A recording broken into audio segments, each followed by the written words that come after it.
Serial पति ब्रह्मचारी में जब से सूरज को ईशा से प्यार हुआ है, सूरज बहुत बदल गया है और ईशा के लिए कुछ भी करने को तैयार हो गया है। शुरू में सूरज यह बात छुपाने की कोशिश करता है कि मैं तुमसे प्यार करता हूँ, लेकिन बाद में ईशा को भी एहसास हो जाता है कि सूरज सचमुच उससे प्यार करता है और सूरज कुछ छुपा रहा है। ईशा ठान लेती है कि वह सूरज के मुंह से सच निकलवा कर रहेगी। इसके लिए ईशा सूरज को बार बार चिढ़ाती है और आखिरकार सूरज सबके सामने कबूल कर ही लेता है कि वह ईशा से प्यार करने लगा है। ईशा को बहुत खुशी होती है कि आखिरकार सूरज ने उसका प्यार स्वीकार कर लिया है। लेकिन सूरज ईशा से एक बात कह देता है, अगर बाबूजी यानी ईशा के पापा गुलाब सिंह सूरज और ईशा के रिश्ते को स्वीकार नहीं करेंगे और कह देंगे कि तुम्हें ईशा से अलग होना होगा, तो सूरज अपने प्यार का बलिदान दे देगा। यह सुनकर सूरज को बहुत बड़ा झटका लगता है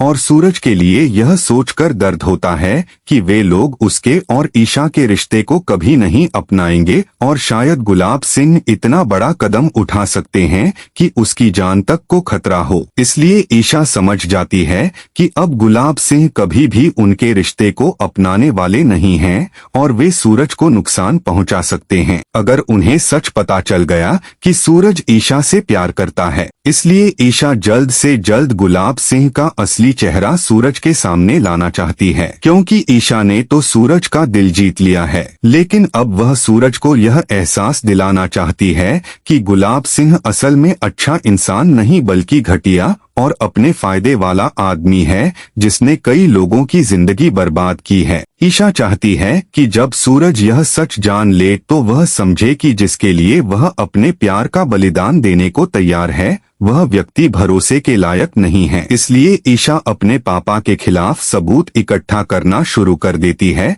ताकि वह जल्द से जल्द सूरज के सामने अपना पापा का असली स्वरूप रख सके। लेकिन चुनौती यह है कि सूरज अभी भी गुलाब सिंह पर आंख बंद करके भरोसा करता है और गुलाब सिंह को अपना भगवान मानता है। सूरज साफ साफ कह देता है कि अगर गुलाब सिंह उसे ईशा के साथ रहने की इजाजत नहीं देंगे तो वह खुद ईशा से दूर हो जाएगा। वह ईशा से प्यार करता रहेगा लेकिन उसे अपना नहीं बना पाएगा। ईशा यह सब सुनकर दुखी होती है पर दृढ़ होती है और कहती है कि जिस पर तुम इतना भरोसा कर रहे हो वह भरोसे के लायक नहीं। मैं तुम्हारे सामने उसका असली चेहरा लाकर रहूंगी। दोस्तों, रिया ने ही चोरी की है शादी के पैसे और सूरज ने पकड़ी रिया की चोरी। ताई जी धक्के मारकर निकालेगी रिया को घर से बाहर। जी हाँ, पति ब्रह्मचारी में काव्या की शादी के लिए अरविंद जी अपनी जिंदगी भर की कमाई ताई जी को सौंप देते हैं और ताई जी पैसों को संभाल कर रखने की जिम्मेदारी ईशा को देती है। दोस्तों, घर में बहुत सारे बच्चे और मेहमान होते हैं, इसलिए ईशा पैसों को नए वॉशिंग मशीन में छुपा कर रख देती है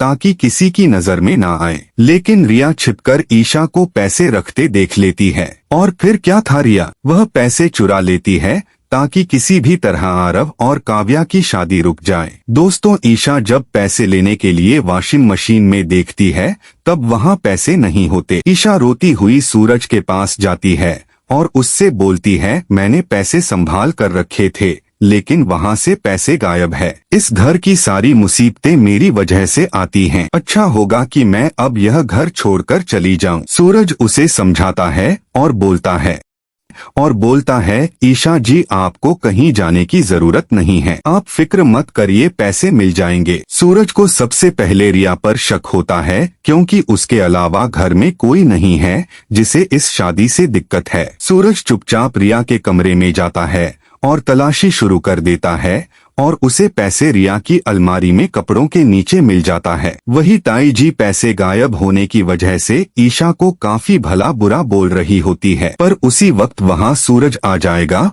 और सबको बताएगा कि चोरी ईशा जी ने नहीं बल्कि रिया ने किया है। यह सुनते ही ताई जी रिया को पकड़कर घर से धक्के मारकर बाहर कर देगी, क्योंकि जब तक वह घर में रहेगी शादी में अड़चने आती ही रहेगी। दोस्तों, ताई जी ईशा से माफी मांगती नजर आएगी और कहेगी, मुझे माफ कर दे, अनजाने में मैंने तुझे क्या कुछ नहीं बोला। सूरज इस बार भी ईशा को घर से नहीं जाने देने वाला। लेकिन दोस्तों, क्या सूरज को मान लेना चाहिए कि उसे भी ईशा से प्यार हो गया है?